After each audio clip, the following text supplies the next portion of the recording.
Dans le cadre de sa tournée entreprise dans les formations sanitaires du pays il y a quelques jours, le ministre conseiller à la santé du président de la République, Claudine Afiavi-Prudencio, a pu constater les nombreuses réalisations du gouvernement de la rupture dans le département de Lomé. 3 points majeurs méritent d'être soulignés.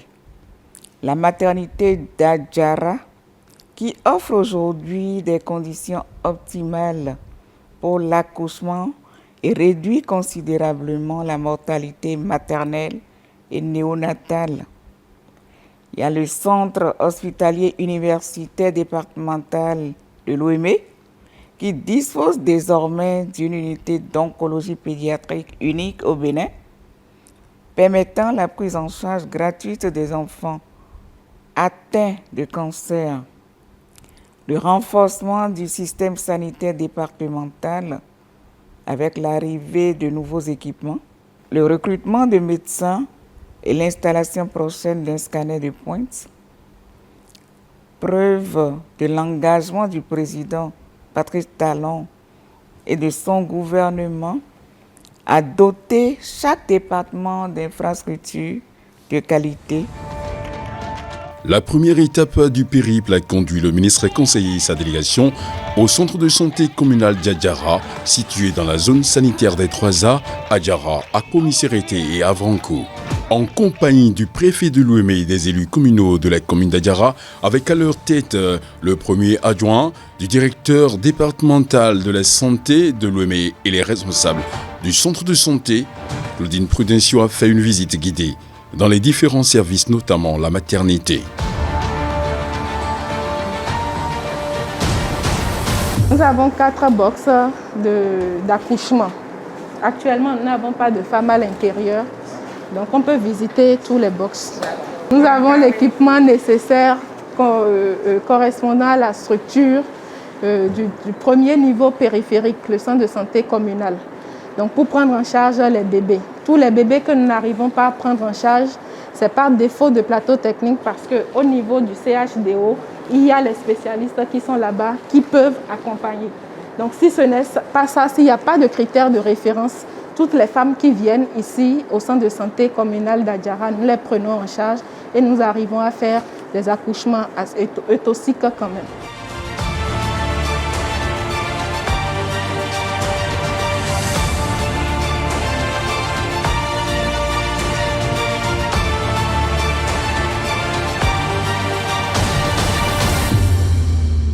Kem leva fi leko kpona mi kudo leko jina vina mi doa e jena mi atoji no vinye va fi ye o le Benin sinon e vi ke njina sa ta ke njinale donc mpole ke o le Benin la hoya me doa et donc en tian fois me va fi mais effectivement o le Benin tian nda kpena ma o ne mpo mi anovi o ke o fo alo ameke ville le doa.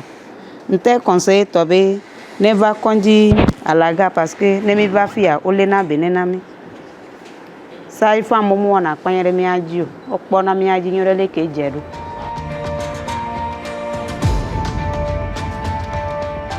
Eta wezombo tronsemembo wana de ye azon wi wa fiton mendo. Wezombo tronsemembo wa. Bon, azon wi wa lo e mando problème en tant que tel labor. Oui, watchelo non wezu kaka non dude jijan e. Nka mondo azon lo me bo jacho wezu bo nwa. Ndo nde do azon ton enyon alo. Azon de pobo na vo wale ndo nde gbawo. Oto ndo de susupo yi ma odo do nde. Yi me do gbelo bi odo do nde. En plus de ça, nous avons bénéficié d'une ambulance dans la commune d'Adjara. Nous avons bénéficié d'une ambulance dans la commune d'Adjara. En plus de ça, le matériel informatique. Nous avons bénéficié dans le département 70 ordinateurs de table que nous avons positionnés dans toutes les zones sanitaires et les communes. Donc, tous les centres de santé de communes ont bénéficié de matériel informatique. Ce qui concerne les ressources humaines, nous ne dirons pas non à un surplus de sages-femmes. Parce que, étant le centre de santé communal, la première référence dans la commune pour la prise en charge des accouchements dystociques, c'est le centre de santé communal. C'est lorsque ça dépasse la capacité du centre de santé communal et avec les différents critères de référence qu'on oriente vers le CHDO. Il se fait que nous avons plusieurs femmes. La fréquentation est très forte par moment et donc il y a des femmes qui viennent. Nous ne pouvons pas les retourner passer une certaine heure. Donc nous acceptons toutes les femmes qui viennent, peu importe l'heure, pour faire les consultations prénatales. Parce que le revers également, c'est que si elles partent, elles ne reviennent plus dans le centre de santé à cause du mauvais accueil qu'elles vont dire. Or, c'est parce qu'il y a des limites. Donc, nous ne fixons pas d'heure, nous prenons toutes les femmes. Mais quand nous prenons toutes les femmes et qu'il y a à la fois accouchement, qu'il y a les cas pathologiques à prendre en charge, c'est la même sage-femme qui est de garde qui assure à la fois l'accouchement, les cas pathologiques et qui doit prendre les consultations prénatales. Donc, dans ces cas-là, nous demandons aux femmes de bien vouloir prendre patience et la sage-femme part au plus pressé, l'accouchement, ensuite les cas pathologiques avant de retourner aux consultations prénatales. Donc, on leur demande de patienter. Donc, pour les ressources humaines, là, si on doit exprimer un besoin, c'est de doter le centre de santé communal d'un peu plus de sages-femmes, 2 à 3 sages-femmes pour prendre les consultations prénatales et accompagner l'équipe existante déjà. Par rapport aux ressources humaines, tous les 2 ans, le processus combler les écarts, c'est en cours. Avant-hier, on a eu un échange encore avec le ministre de la Santé et on a bénéficié encore de 13 médecins pour le département qu'on a positionnés à des endroits stratégiques. Et les agents hygiénistes aussi, on a bénéficié de 13 pour le département, et sage-femme 5 et infirmier 5. Que là où le besoin est vraiment criard, on est en train de positionner. Et il y a encore un autre tour qui vient, dont nous voulons remercier très sincèrement le gouvernement.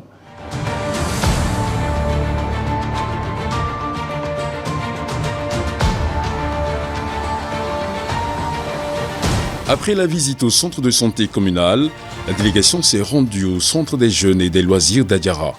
Sur place, une foule impressionnante composée de relais communautaires, de représentants des jeunes, femmes, sages et notables de la commune. Objectif, échanger sur les réalisations du gouvernement dans la commune et recueillir les doléances.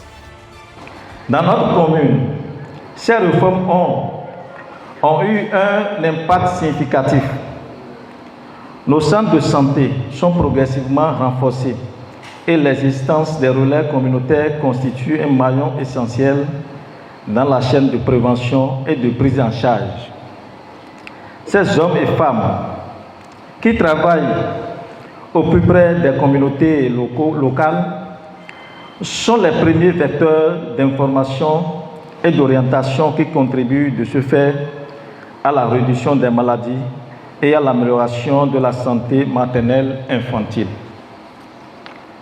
Le conseil communal d'Adiara, conscient des enjeux, ne ménage aucun effort pour accompagner cette dynamique. À travers nos maigres ressources, nous avons entrepris plusieurs actions pour renforcer les infrastructures sanitaires, améliorer l'hygiène publique et encourager la sensibilisation communautaire sur les bonnes pratiques de santé. Nous avons également facilité l'installation et le suivi des relais communautaires qui jouent un rôle déterminant dans la proximité des soins et la division des messages de prévention. Toutefois, Madame la ministre conseillère, les défis restent immenses et dynamiques. Nos centres de santé ont encore besoin de personnel qualifié supplémentaire, de maternités médicaux modernes et de mesures incitatives pour motiver davantage nos relais communautaires qui abattent un travail remarquable sur le terrain. Nous formulons donc nos vœux ardents que votre visite aboutisse à des engagements concrets pour renforcer les capacités sanitaires de notre commune et améliorer durablement l'accès aux soins pour nos populations. Je voudrais remercier le gouvernement pour la politique qui a été mise en place, la politique de santé communautaire, où il est question d'être en contact direct avec la communauté pour la mise en place des relais communautaires et des agents de santé communautaires qualifiés. Cela constitue vraiment un couloir pour les agents de santé et pour tout problème, toute intervention au niveau de la communauté. Nous avons plus la facilité maintenant d'atteindre nos cibles. En cette occasion significative où nous mettons en lumière le rôle essentiel des relais communautaires dans notre système de santé, votre présence ici témoigne de l'importance que vous accordez à la santé de nos populations et au travail acharné de ceux qui œuvrent sans relâche pour améliorer les conditions de vie de nos communautés. Comme le disait Paul Farmer, la santé est un droit et les relais communautaires sont les champions de ce droit au sein de leur communauté. Tour à tour, autorités et population ont échangé dans un langage de vérité. Tout en appréciant les efforts du gouvernement dans la commune, les populations ont fait part de leurs doléances au ministre conseiller.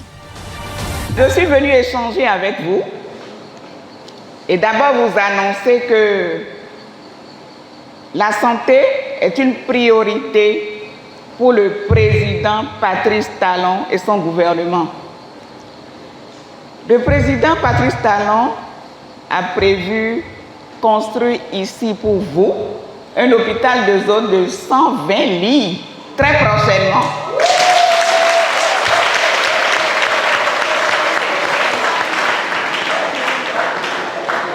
Les études architecturales sont en cours et l'hôpital va démarrer dans quelques semaines seulement.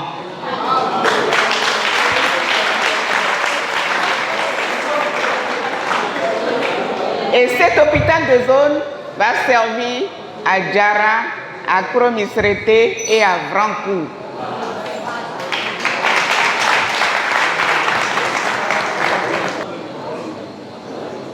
Mes frères et sœurs, chers sages, le président Patrice Talon, depuis 2016, a ouvert des chantiers dans notre pays. Le Bénin est en chantier.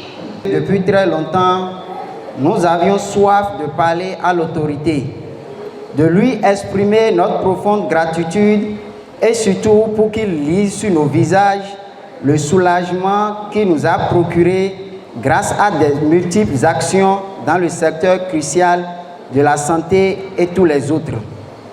La santé avant tout. Tant qu'il y a la santé, le reste suivra. Qui a la santé a la plus grande richesse au monde. Voici autant d'adages populaires qui justifient la place prioritaire de la santé, autant préventive que curative dans les politiques publiques. Avec le gouvernement du nouveau départ, même l'aveugle a vu que l'attention qu'il faut a été accordée à ce secteur de l'épanouissement de la population. En témoignent les réformes audacieuses de notre leader, le président Patrice Talon, sur les plans du renforcement en qualité et en quantité des ressources humaines qualifiées dans le domaine de la santé, de l'amélioration du plateau technique dans nos formations sanitaires et l'érection de multiples infrastructures de soins de santé, de l'accès plus facile, rapide et équitable aux soins de la santé pour toute la population grâce au projet ARCH, de la prévention des maladies grâce au déploiement des relais communautaires au chevet des populations. Au métier, a dit que go. Do ne me de wali mini de kunu eton. Yema si gamba ibi amo ye dego. Mini dondo yi. Mini pai. Do de di adra do to hwelo. ne ma kponyo ho e dan gbe divi dogo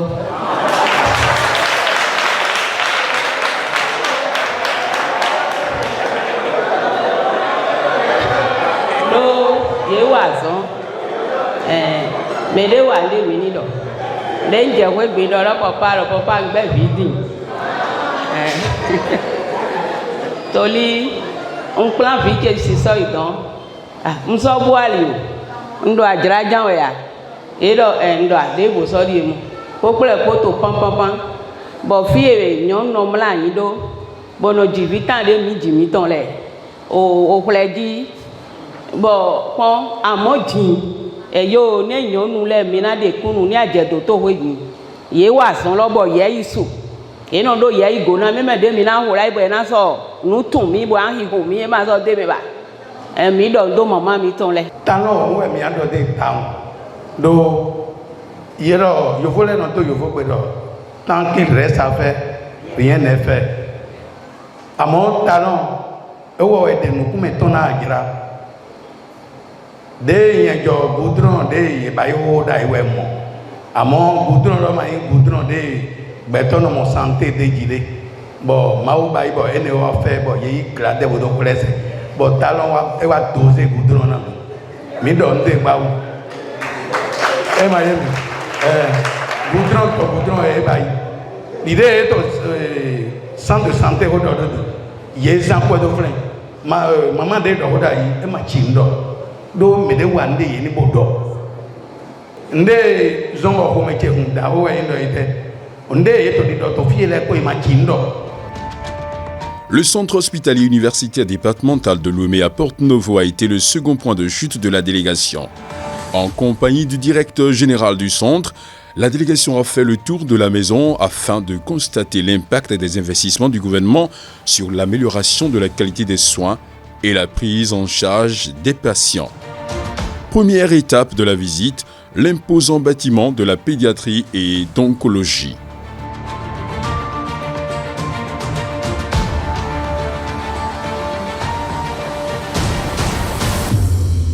Voilà, c'est un peu comme ça que se présente l'unité d'oncologie pédiatrique. Actuellement, nous sommes 4 médecins, dont moi, qui suis le responsable. Je suis oncopédiatre, cancérologue pédiatre. Il y a 2 autres cancérologues pédiatres qui vont finir leur formation d'ici avril, pour qu'on soit au moins 3. Il y a un autre qui nous vient en appui de temps en temps. Voilà. Déjà, nous sommes très contents de la visite de Madame la ministre.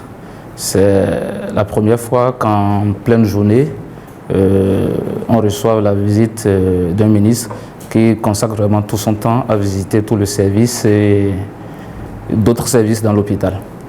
Nous sommes très fiers de son arrivée et nous espérons également que les doléances que nous allons formuler, que le directeur aurait formulées, pourront être prises en charge après.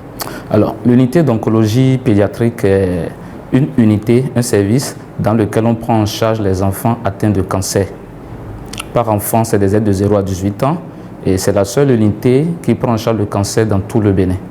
Donc tous les enfants qui viennent de tous les autres départements, ils sont référés pour la prise en charge de leur cancer.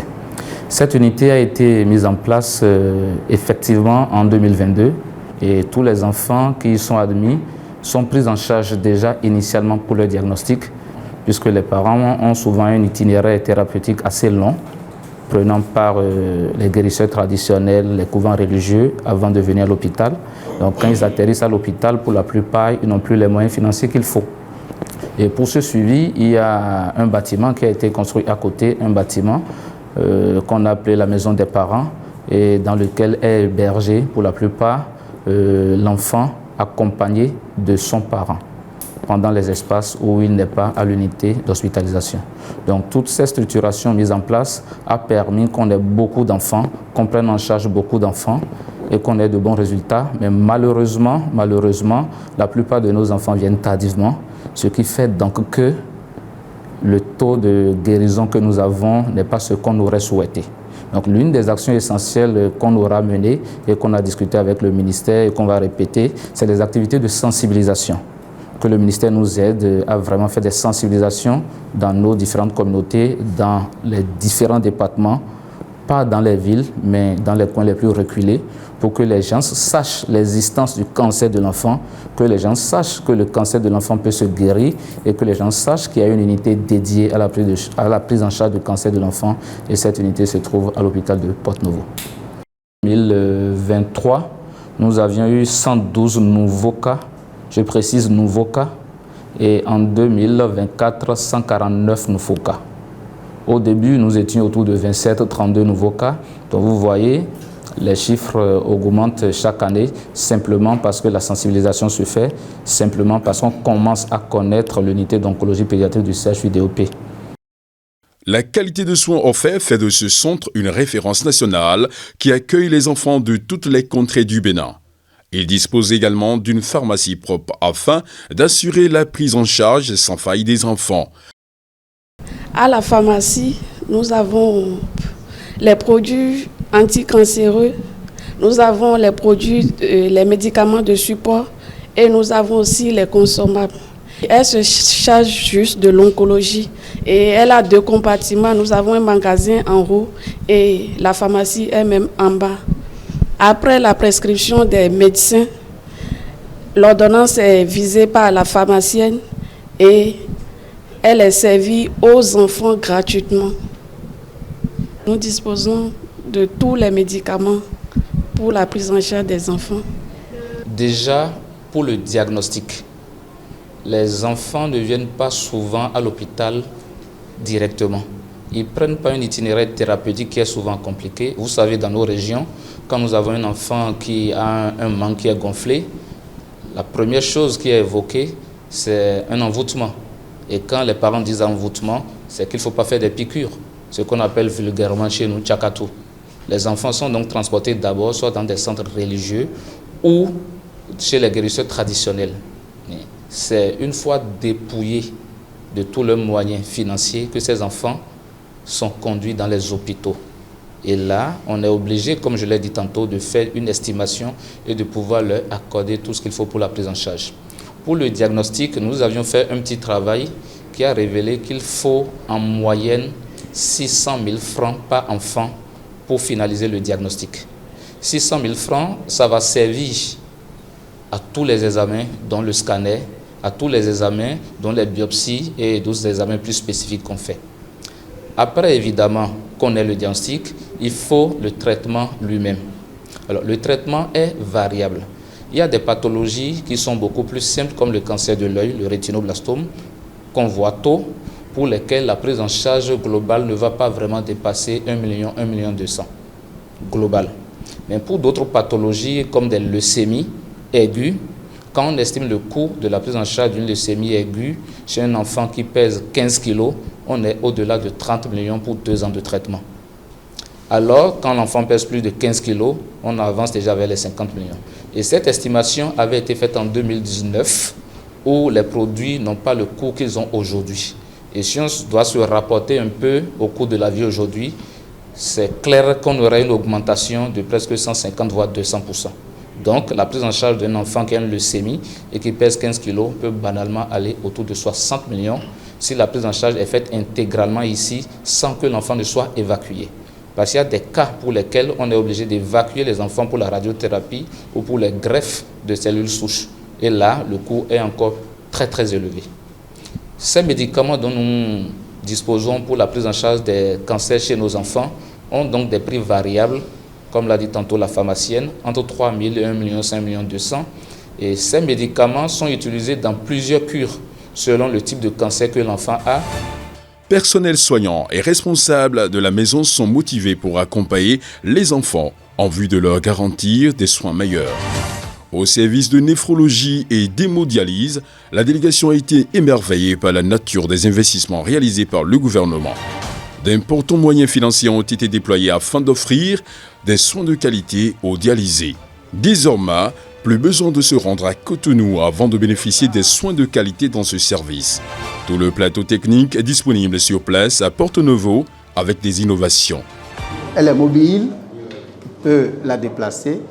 Et ça nous permet de nous déplacer, d'aller faire de la dialyse, partout où besoin se fait sentir. Donc on peut prendre cette machine pour aller en réanimation et faire des séances sans pour autant avoir besoin de déplacer forcément le malade qui est intubé par exemple. Voilà. Donc normalement, on n'a pas de problème de place. Chaque fois qu'il y a une urgence, on a la possibilité de prendre les malades ici. Voilà. Donc ça, c'est une salle tampon, une salle d'urgence qui est faite que pour ça. Dans cette salle, nous recevons des appareils pour des questions de maintenance de routine. Chaque fois qu'il y a un pépin, le médecin ne tarde point à nous alerter. Nous prenons l'appareil, nous le maintenons avant son retour en salle. Vous voyez les différents circuits. Donc l'eau viendra de la ville et parcourir ces différents circuits-là et venir à ce niveau, on l'appelle osmoseur. Là, on a le système de double osmose, c'est-à-dire l'eau est travaillée doublement avant qu'on aille vers la machine pour faire dialyser les patients. Voilà.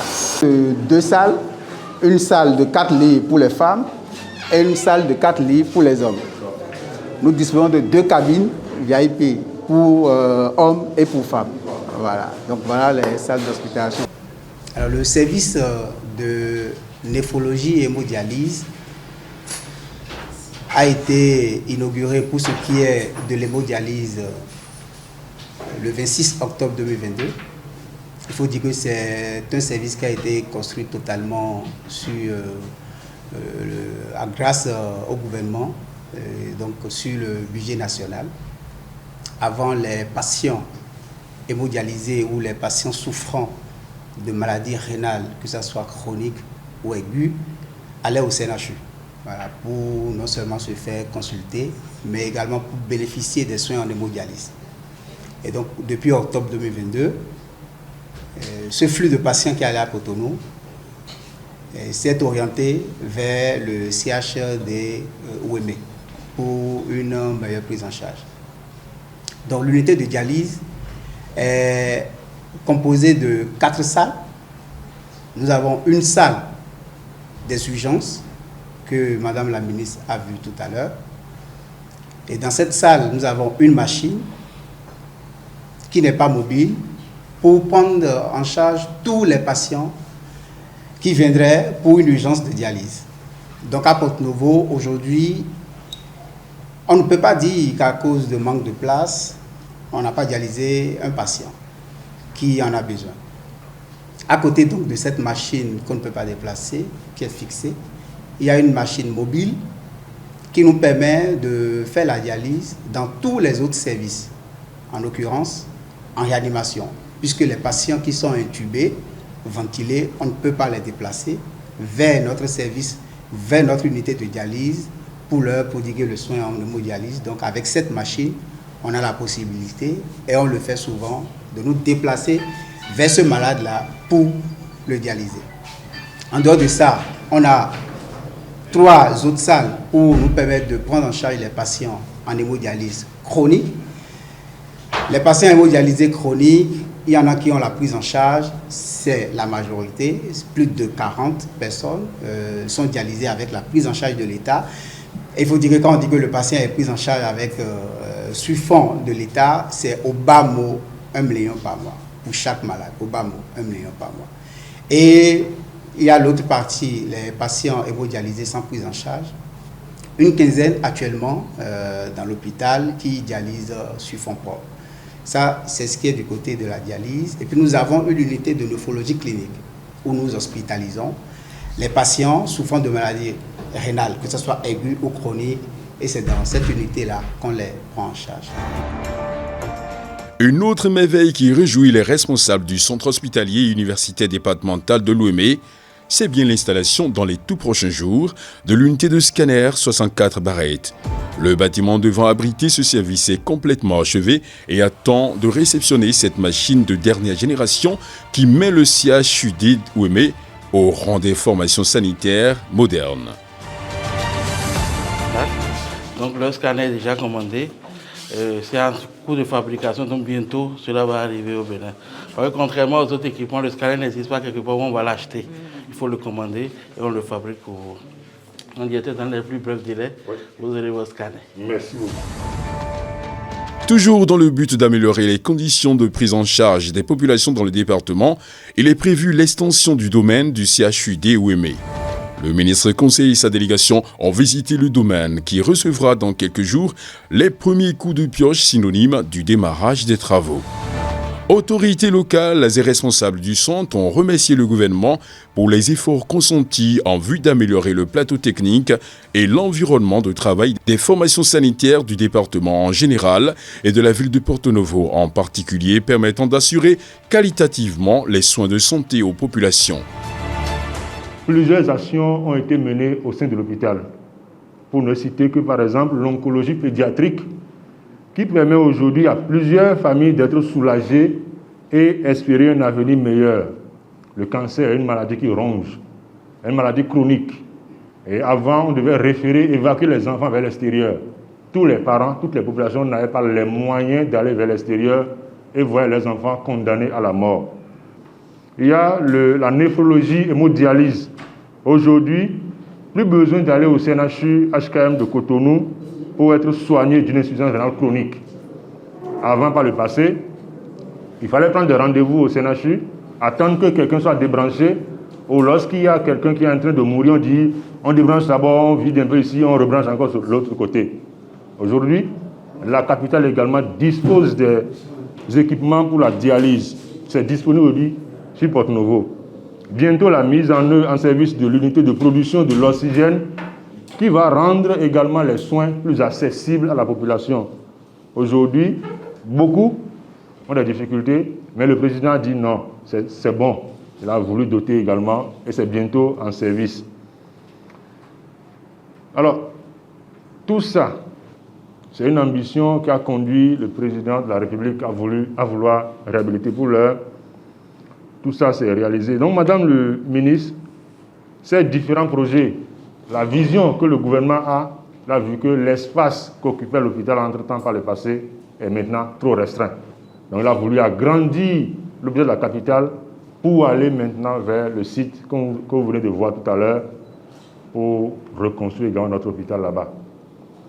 Nous vous l'avons dit tout à l'heure aussi, au cours de notre échange, de notre visite, un nouveau scanner qui sera bientôt installé, 64 barrettes, il y a les 32 barrettes, les 16 barrettes, mais il a vu grand, avec aussi de faire des coupes cardiovasculaires millimétrées pour savoir si réellement un patient a une embolie pulmonaire ou pas, pour vite les soigner. Les cas d'infarctus, d'accident vasculaire cérébral ischémique, on peut vite les prendre en charge si on fait vite un scanner et on connaît le diagnostic. On peut injecter, faire la thrombolyse et libérer la personne rapidement également. Et c'est le lieu de remercier le génie du chef de l'État. Le génie du chef de l'État en ce sens que, vous savez, depuis 2016, c'est rare de voir les ministres sur le terrain parce qu'ils sont suffisamment sous pression, suffisamment occupés, et contrairement à ce à quoi on était habitué par le passé. De telle sorte qu'on n'a pas idée de tout ce qui se fait, tout ce qui se réalise. Depuis 2016, chacun dans sa localité voit des réalisations. Il y a ce que nous voyons de façon tangible, mais il y a ce qui se fait dans l'ombre et qu'on ne perçoit pas, dont on n'a pas connaissance. Et je crois que le choix fait par le président de la République de nommer des ministres conseillers, c'est une manière de leur trouver des homologues qui joueront le rôle qu'eux, ils n'arrivent pas à jouer du fait de leur occupation. Et ceci a permis ce soir au maire que moi-même je suis de découvrir que beaucoup de choses se passent sur mon territoire. Aujourd'hui, on nous donne un scanner ultra moderne, 64 barrettes, ce qui permet de détecter le mal au millimètre près. Mais il n'y a pas que ça. Les dialysés, on a vu, avec autant d'équipements, c'est inédit. Depuis 1960. Et ne pas faire connaître ça, ne pas le faire savoir face à ce que dit l'opposition en criant. Il faut qu'ils viennent voir l'investissement qui est fait. Il faut qu'ils viennent voir. Et ça, aujourd'hui, nous, on a eu la chance de visiter. Et je peux vous dire que j'ai des frissons. J'ai des frissons qui traversent mon corps. Rien qu'à voir, rien qu'à l'idée de voir tout ceci. Le CHU d'EOP de Porto Novo, et vous savez, c'est l'un des centres de référence de notre pays. Mais malheureusement, depuis plusieurs années, Nous ne disposons pas d'un service de néphrologie et hémodialyse et ce n'est qu'en 2022. Vous voyez, c'est triste si on doit dire que nous sommes un État indépendant, responsable et qu'on est incapable de prendre en charge nos concitoyens. Et tout ceci se fait dans le silence.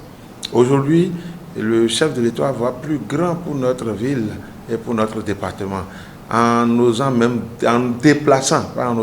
déplaçant même la direction départementale de la santé pour agrandir le centre hospitalier universitaire départemental de Lomé, toujours pour installer de nouveaux services. Et donc dire qu'aujourd'hui, on est en train d'offrir un service pratiquement holistique pour tous les besoins aux patients.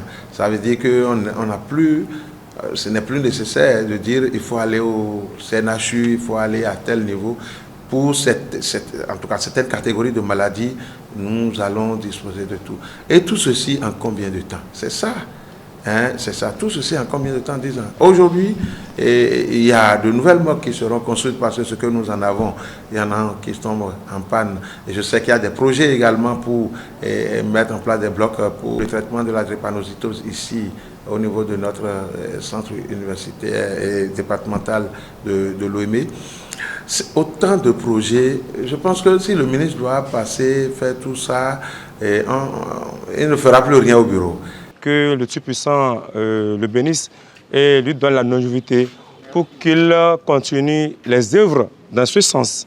Parce que toute la population le loue et l'encourage aussi pour que les autres œuvres que nous pensons soient réalisables durant son quinquennat aussi. La préfecture de Porto-Novo a été le dernier point de chute de la tournée du ministre conseiller à la Santé. Après les mots de bienvenue de la première autorité des lieux, les directeurs départementaux de la santé, des affaires et du cadre de vie de l'OME, tous intervenant dans le concept One Health, ont tour à tour énuméré les réalisations du gouvernement dans leurs départements respectifs.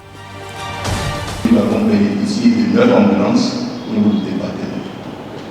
9 ambulances au niveau du département de l'OME. Donc, nous avons d'ambulances positionnées dans toutes les communes de notre département. Je disais tantôt que nous avons bénéficié aussi des matériels informatiques. 70 ordinateurs de table mis à notre disposition que nous avons envoyés dans les zones sanitaires. Donc chaque commune a au moins un matériel informatique.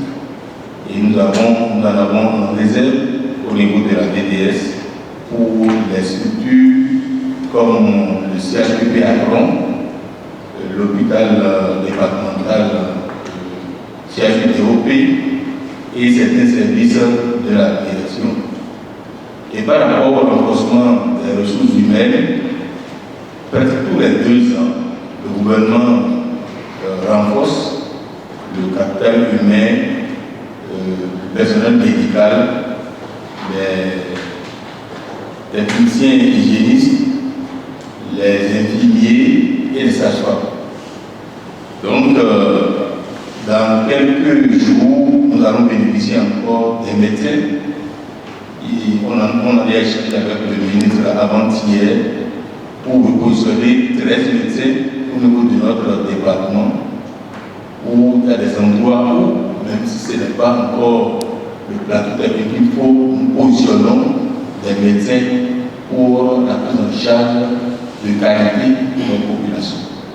Nous avons aussi des sages-femmes que nous allons positionner dans certaines maternités pour aider à la prise en charge de qualité et aussi des infirmiers. Il faut noter qu'il y a certains centres de santé qui sont enclavés, surtout quand nous allons vers la zone sanitaire à Bédi, dans la commune du Bourmont et aussi du Dambo. Et dans les agrégés, il y a des endroits où vraiment on a besoin des ressources humaines. Donc nous pensons à ces localités-là quand on positionne des ressources humaines. À Djong, nous avons distribué 3883 cartes À Cromisreté, 9 681 cartes. À Porto Novo, 5 468 cartes. À Semenkodi, 6 685 cartes. À Dangbo, 6 057 cartes. À Bonou, 2 978 cartes. À Guégué, 1515 cartes. À Djara, 4 425 cartes. À Vrancou, 10 699 cartes. Et dans tout le département, le nombre de cartes distribuées s'élève à 51 391 cartes. Vous aurez constaté que pour Avrancou, c'est le plus grand nombre. Avrancou constitue la commune pilote du projet. C'est par là que nous avons commencé dans le département. Et c'est d'ailleurs Avrancou qui a abrité le lancement par le ministre avec toutes les sommités de l'État de ce projet-là. À la fin de son premier quinquennat, lorsque le chef d'État a fait sa tournée de reddition de comptes, il n'y a pas ce maire-là qui n'a pas demandé le projet asphaltage, parce que c'était une nouveauté. Alors j'étais encore cadre de vie pour mes plateaux, et donc dans toutes les communes où nous sommes passés, c'était le projet que tous les maires ont réclamé, sans comprendre que toutes les mairies ne pouvaient pas accueillir ce projet-là, parce que c'est un projet qui était destiné, n'est-ce pas, aux villes phares. Et il y avait un certain nombre de caractéristiques et de critères. Alors, à part asphaltage, nous allons passer. Alors, si nous prenons asphaltage que la ville de Porto-Novo a accueilli, toutes les populations vont avoir l'amélioration, les améliorations, parce que il y a d'abord, c'est de façade à façade et les rues sont éclairées. Et donc ça fait que ça recule l'insécurité, parce que vous ne pouvez faire n'importe quoi. Est-ce que vous voyez? En dehors de ça, il y a les marchés. Les marchés, nous avons accueilli aussi les projets de marché, deux notamment. Il y a Wangbo qui est déjà mis en service. Il y a Wando qui est en train de faire de grands pas, parce qu'il y a eu quelques problèmes au niveau de l'entrepreneur, de l'entreprise. Mais on a remis les pendules à l'heure. Je crois que là maintenant, ça évolue à grands pas. Le ministre conseiller a exhorté les différents responsables présents à sensibiliser les citoyens et à communiquer sur les nombreuses réformes du gouvernement en vue d'améliorer le quotidien des populations.